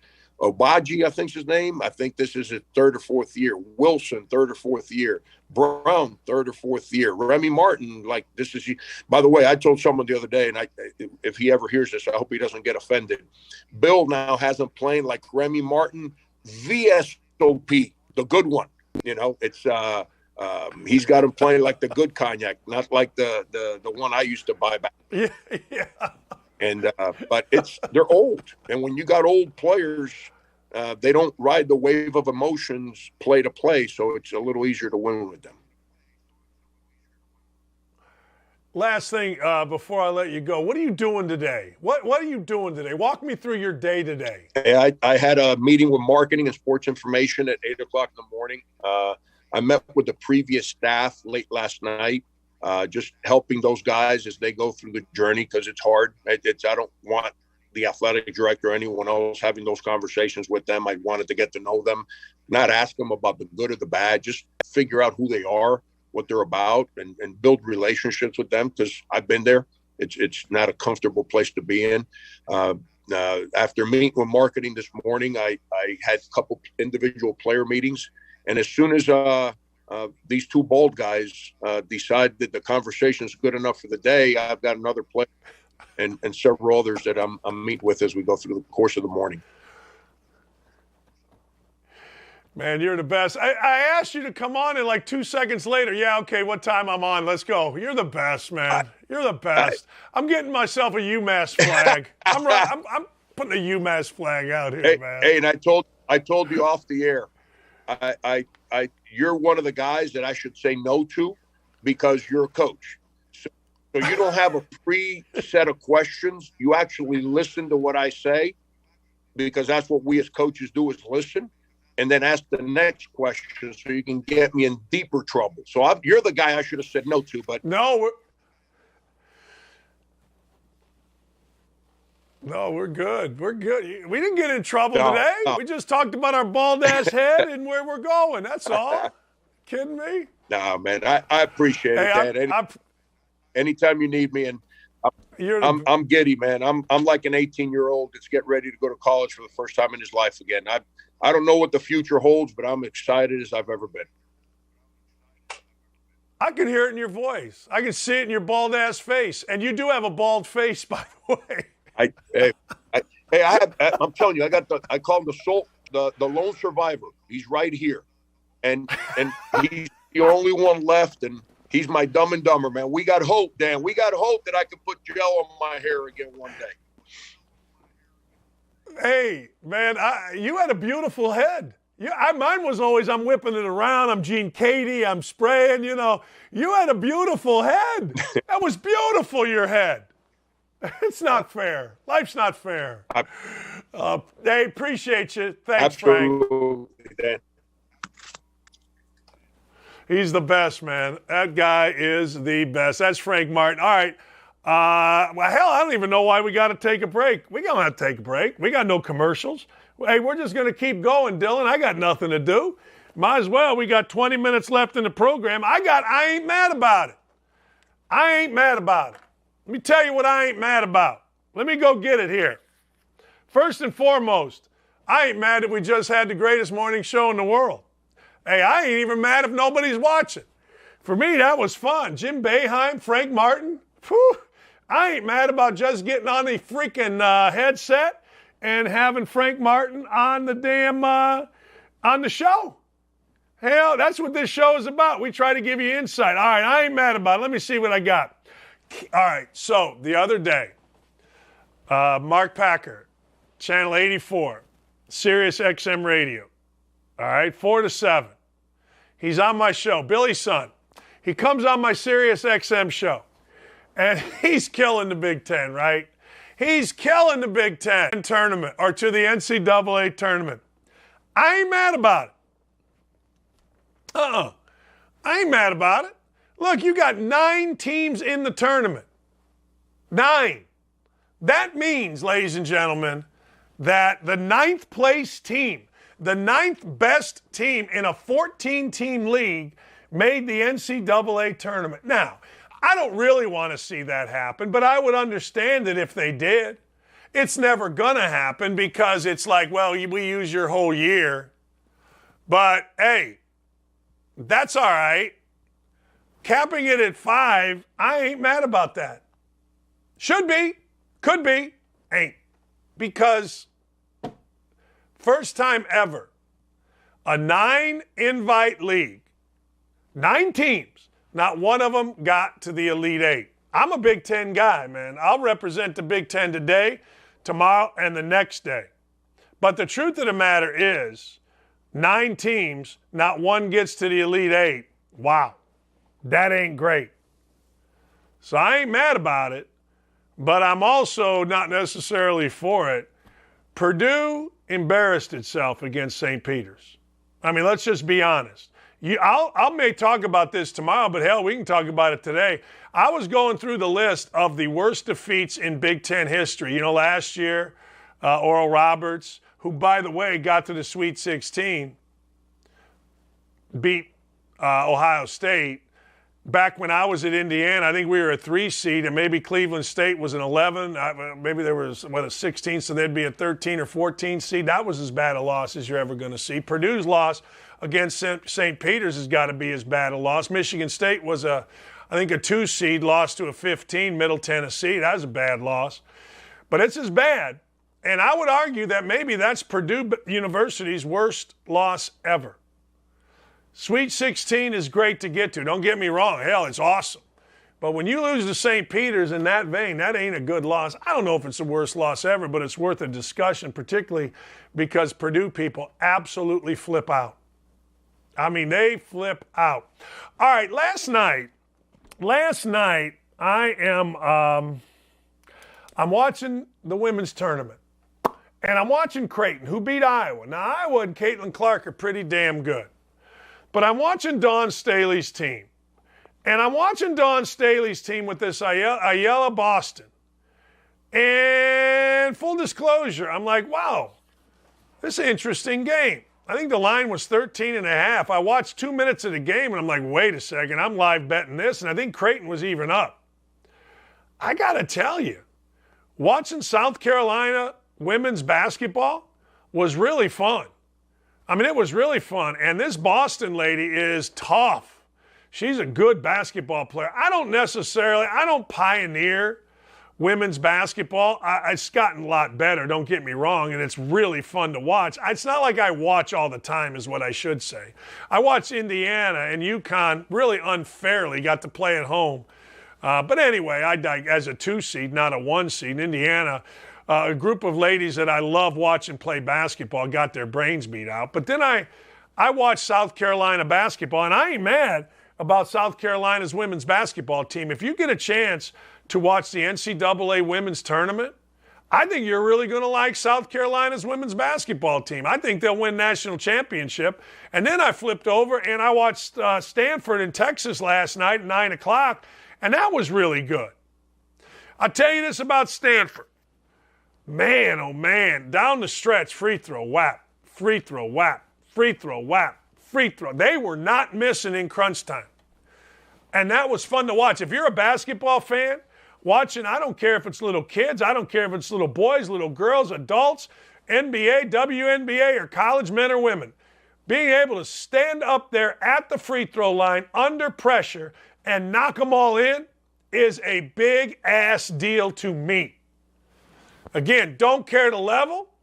Hey, don't care if it's in the CYO gym at 8 o'clock in the morning and it's St. Joe the Worker taking on St. Peter and Paul with an FRO crowd, friends and relatives only, maybe some cheerleaders in there. I don't care. That was impressive last night by Stanford ladies. I ain't mad about it. I ain't mad about all of a sudden Penny Hardaway being known as a cheater. Hell, we knew all that. Everybody knew that. I'm not even saying what he did was wrong. I have no idea, but I know he got notice of allegations. And then, of course, Memphis, being Memphis, decided during the investigation that Memphis was not going to help out the NCAA. Well, here's the deal. You're a member of the NCAA. And by being a member of the NCAA, well, I don't know. It seems to me that you are under an obligation to adhere to the rules. And if your coach, in this case Penny Hardaway, decides he's not going to adhere to the rules and the NCAA conducts an investigation, you got two choices as a school. Choice number one, we'll just be jackasses and try to cover things up, aid and abet, hiding whatever it is we need to hide, i.e. not cooperate with an NCAA investigation that, oh, by the way, we get all the benefits of being part of this organization. And that's what Memphis did, at least according to this notice of allegations. Penny Hardaway did his Penny Hardaway stuff, but then the school decided, and Penny Hardaway decided, we're not going to participate in the investigation, or we're going to hinder the investigation, and that's just wrong. At some point, we need to be adults. And as I watch the NCAA tournament, I'm thinking to myself, man, oh man, and I watch NCAA basketball all across the board, I'm thinking to myself, man, oh man, are there a lot of people coaching that aren't adults? There was a guy at Indiana, his name, I forget his name. He's one of the assistant coaches. They call him something. They hooked him up to a mic.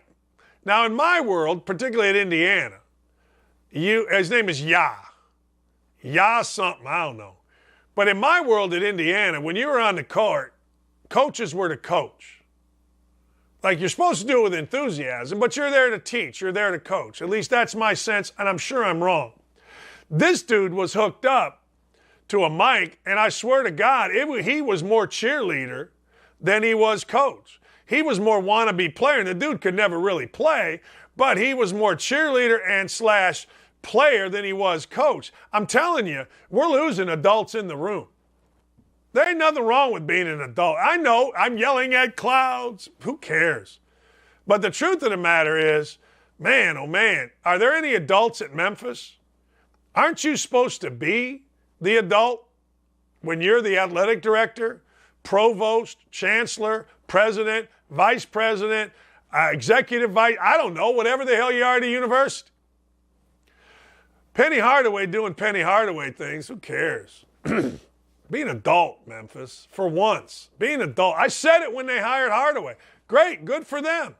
Wonderful. Yay, right. You got rid of the ultimate man of integrity, Tubby Smith, because you wanted to go back to being Memphis.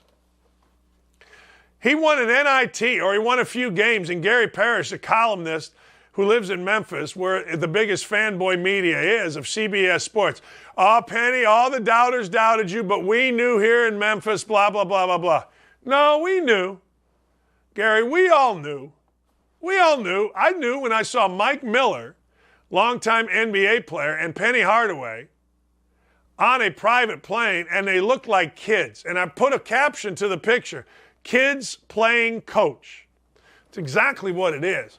Hey, look, I get it. We're all supposed to be down with the millennials, but there's nothing wrong with being an adult. Jeez. And if there is, why?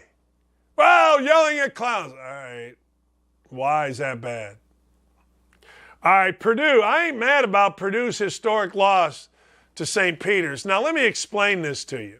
I like Matt Painter. I like their whole staff. Brandon Brantley, who is he's a great player at Purdue. He's now the assistant coach who's worked with more big guys and done better with more big guys than any. Went to my basketball camps, went to my high school. He's a terrific player at my high school in Northwest Indiana.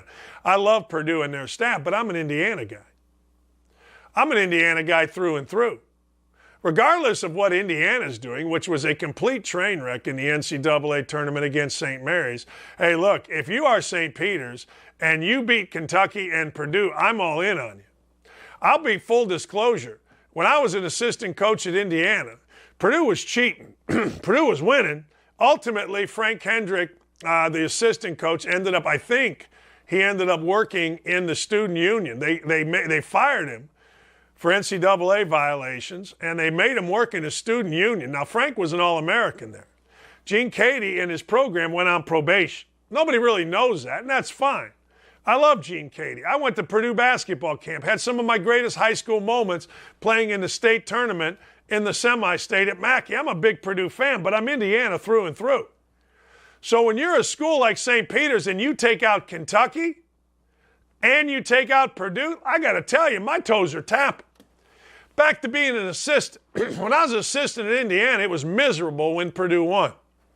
And I remember the worst day ever, 1994. It was Purdue versus Duke to go to the NCAA Final Four. Grant Hill against the big dog. I didn't know, apparently, the big dog, between their game on Friday, I guess, and Sunday, hurt his back wrestling around in the hotel room. I didn't know that. I didn't care. I just wanted Purdue to lose. I'll never forget mowing my grass in the first half. I could not watch each possession. Mowed my grass, went in there at halftime. I think it was tight or it was close. Went back outside, mowed the backyard. I couldn't take it. Happy as hell that Purdue lost in the Elite Eight. Now, we had lost in the first round, but misery loves company. And when it's that intense of a rivalry, and remember, I played at a time when Katie's throwing his coat, Knight's throwing a chair, fans were throwing coins at me at Mackey Arena. I loved it. Indiana fans were throwing things at Katie's wife. It was insanity, and I loved every minute of it. But I ain't mad when St. Peter's jumps up. I ain't mad at all when St. Peter's jumps up. And I love Calipari. Hell, I worked Calipari's camp a couple years ago out in the Bahamas. Love the guy. He has, to this day, he sent me one of the funniest voicemails when I got in trouble for this deal in Scottsburg, Indiana. One of the funniest voicemails ever came from John Calipari. I love the guy, but I'm an Indiana guy. I don't want Purdue or I don't want Kentucky to win. Period. Sorry. That's it. Don't at me, people. I don't want them to win. You all may. Indiana fans may not care. Matt Painter's a great dude. I actually, myself and Ron Felling, had to tell him he couldn't come to Indiana. He wanted to come to Indiana. All right, fine. But the truth of the matter is, I got to tell you, I didn't want him to win, so I ain't even mad about it. I'm immature about that stuff. All right, tonight we've got hoops. I'm on a run like no other, and I'm going to feel bad about this because I'm probably going to give you some bad advice. North Carolina State women, man, did they come back against Louisville? Louisville? I think it was Louisville. I can't remember. But it was a hell of a game. Oh, Notre Dame. Steal at the end of the game. I felt so bad for the young lady from Notre Dame because I've been there. I cost Indiana going to the Final Four in 1984. But anyway, so North Carolina State ends up winning. Now, what's the reward? They get to play as the 1 seed. They get to play the 2 seed, UConn, in Bridgeport, Connecticut, in a 10,000-seat arena that's going to have 8,000 freaking Connecticut fans. Connecticut's a 4.5-point favorite. That seems a little much. I'm going to move the number down to 4, and I'm going to take Connecticut women. I don't love this bet. I'm just going to tell you point blank. Connecticut women did not look great for a while against Indiana. Then they turned it on, and it was over. I don't love the bet. I don't love it. I'm also going to take Louisville -5 against Michigan. I'm rooting like hell for Michigan. Maddie Nolan is a great player at Michigan. Her dad, what the hell is his name? Coach Nolan. I just knew him as Coach Nolan. I can't remember his first name. But anyway, Coach Nolan coached my son at Zionsville High School, Henry, and he was a great coach, great dude. His daughter, Maddie, is a starter. There's a young lady named Dilk who's from Carmel, which is right over here. I'm a big Michigan fan, but I didn't like the way they played, although I did like the Hillman girl in the post. She's really good. Naz Hillman, I think, is her name. But I'm going to take Louisville. I think Louisville's really good. Louisville's fun to watch. They're all fun to watch. I'm going to be watching this, but I'm going to take as a flyer, I'm going to take UConn -4. I'm going to move that to 4. I don't like that hook. And then I'm going to take Louisville -5 against Michigan. It's interesting. Michigan's coaches are wearing baseball jerseys, and I don't really know the reason. I think they were talking about the reason on the show, but when I watch games, I turn the volume down and I read a David Baldacci novel. Here's what I do, and here's what I'm going to do tonight. First game's at 6, second game at 7. I'm going to go do a show till 3, which, by the way, if you want to listen to it, it's on 1075thefan.com. You can go there, listen, or wherever you get Spotify. It's noon to 3. It's a Dan Dakich show. I'm going to go work out like a crazy person, take my dog for a 2-mile walk after that, settle in around 6, make myself some encased meat, some sausage, and next thing you know, I'm going to watch this women's game, and I'm going to read my David Baldacci novel until it's time to go to bed at around 9, when I'm going to get done with the North Carolina women. I don't know why these two games are on back-to-back. They're not on back-to-back. They're kind of on the same time. I don't like it, but they are, and I'll be watching them both. Women's basketball is really fun. Women's basketball, I like it. I mean, I'm not the biggest advocate for it over the course of the year. I don't sit around and, I don't sit around and watch it every night. Like I said, I watch Indiana. But when a tournament comes, I like watching. And I think you will too. I do. I think you'll really like it. Man, we're going to have a great week of shows. We're going to get you ready for the Final Four. Already think about today. Frank Martin was outstanding, man. That dude is awesome. Jim Boeheim is just the best. Double hernia surgery. He gets on our show, coughing, wheezing, but man, can he talk ball. That's the fun of this show. This show is really fun for me, and I want to thank all of you. I damn near thank all of you every stinking day. I do, because you guys are great, and we're going to try to deliver every stinking day. Every day. Last thing, I do want to give a tip of the hat to St. Peter's. I talk too much, I think, about, my but my love of Purdue and Kentucky getting beat. But St. Peter's, as a mid-major head coach at Bowling Green, I understand how hard it is. It's hard just to get in the NCAA tournament on a one-bid league. It really is. And Shaheen Holloway and the rest of you, congratulations, man. What a fantastic run. Look, you had a bad matchup against North Carolina. Those guards at North Carolina, I thought after they all dropped 20, including Baycott against Duke, they found something. So you had a bad matchup. Nothing wrong with getting your brains beat out in the Elite Eight. I would have given my left you-know-what to take a team from Bowling Green in my 10 years to the NCAA tournament, much less the round of 32, the round of 16, the Elite Eight. Are you kidding me? Man. So we had a great team at Bowling Green in 2002, but we couldn't beat Antonio Gates. Yeah, Antonio Gates and Kent State, Trevor Huffman, Mitchell, Andrew Mitchell. They had a badass group, man. Couldn't beat them. They went to the Elite Eight. Indiana hit 15 threes to beat them. Anyway, I hope everybody has a great rest of your day. Join me, noon to 3 on 107.5 The Fan. Ryan, Dylan, Corey, thank you. Have a great afternoon. America's punch right there, baby. Dakich, punching out. America, facts, and Dakich. That's awesome. Great job. Here we go. See you tomorrow right here, 9 a.m.